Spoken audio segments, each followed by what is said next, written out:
And we'll have a little fun too. Everything you need Every morning. in one place. Wake up with Channel 3 Eyewitness News Today. Get additional savings this week when we pay your sales tax on any Mermaid mattress. So glad you're staying with us this morning. In case you are just tuning in, we have come over to the Hamilton County Health Department. Dr. Fernando Urrego, who is the interim health officer here at the health department, has agreed very graciously to give us a good bit of his time to talk about COVID-19 and the vaccine. We were talking earlier about the Delta variant. There is a real concern. A lot of parents are confused. They're a little bit scared about whether they're doing the right thing because the Delta variant seems to be more of a problem this go around for our kids. Why? So the surge that we have now with the Delta virus is definitely very different than the surge that we had about a year ago. The Delta variant is significantly more infectious.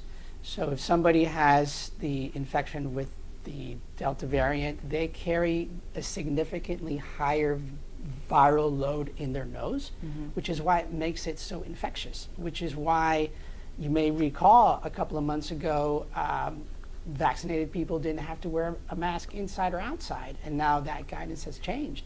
And the reason the guidance has changed is now we know that even vaccinated people can transmit the Delta. So it is a different surge altogether. And what we're also seeing is that this time around, kids are being affected more than before. So I think the discussion of the current surge, school, masks is an important one. I have heard people say, questioning it, could it be that as the vaccination rates have gone up, and we've seen adults primarily getting vaccinated, is the virus looking for somewhere to now live, and is that therefore causing it to mutate and go to a younger population? Have you heard that theory? So I think it's partly true that one of the reasons that we're seeing more kids infected is now that our older people in the community are vaccinated, particularly our senior citizens who really their vaccination rate is great. So like you say, the virus is now looking at where it could go, and it's looking sort of for the path of least resistance, right? And that's going to be people that are unvaccinated. And since our kids, there's a big proportion of kids less than 12 that are not vaccinated, that's where it's going to really want to go.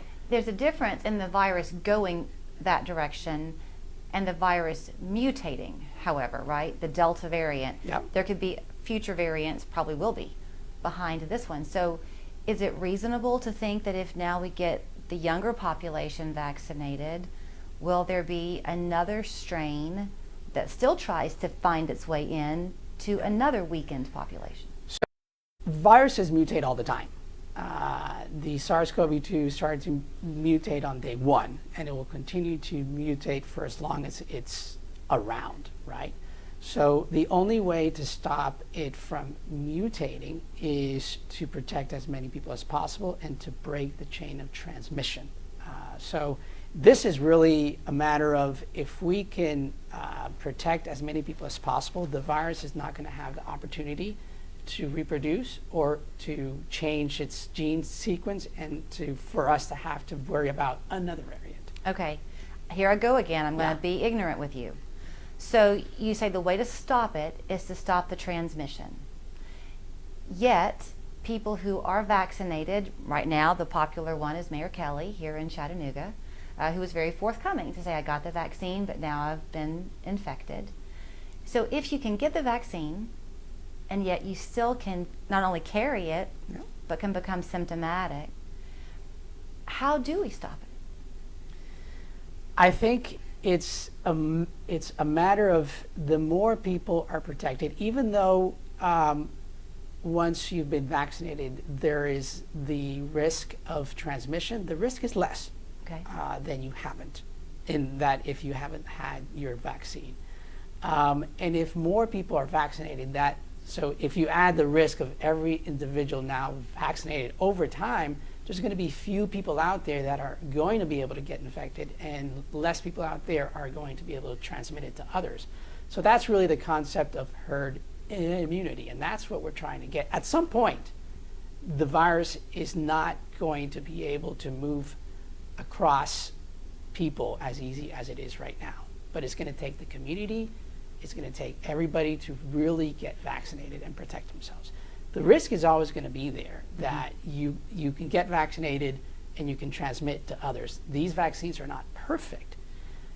And what we know now with the Delta sort of in the game is that before we would say the vaccine is perfect, it's going to prevent transmission, it's going to prevent you from going into the hospital, and it's going to prevent you from ending up in the ICU and potentially dying. Okay.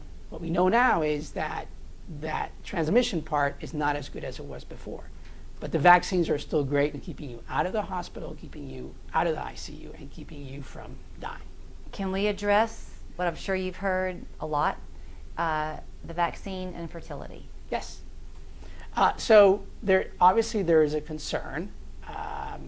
What we know looking at the data is that there is no way that the vaccines in any way can interfere with fertility. There's just conceptually and mechanistically how the vaccine works, there's no way that it can affect fertility.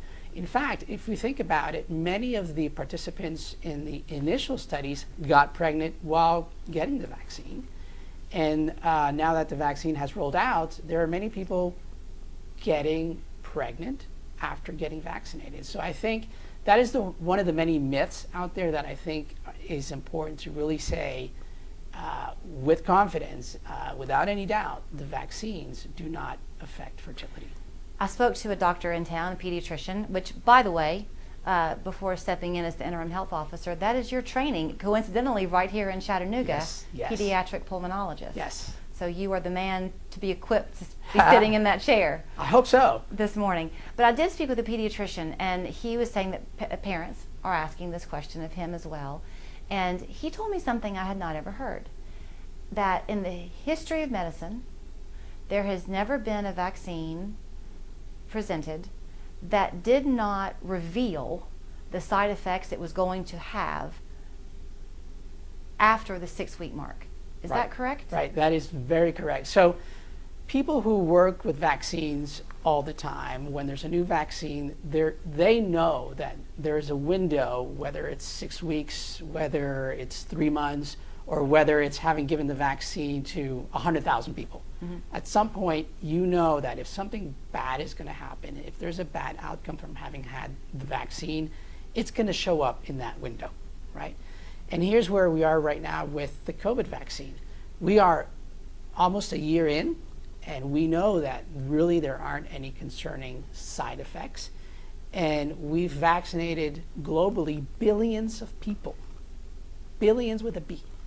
And there is no concerning signal that these vaccines have any concerning adverse effects. Okay, I got to take a break. I do want to talk about the vaccines a bit more when we come back, and we do want to get into your kids and masks. There's a lot to still cover, so we're back with more in just a minute. Aren't you glad you're watching this morning? Recent injury keeping you from getting out? Mobility at Home sells and rents wheelchair ramps so you can get your freedom back. We also have a wide variety of scooters to fit your needs, compact and transportable.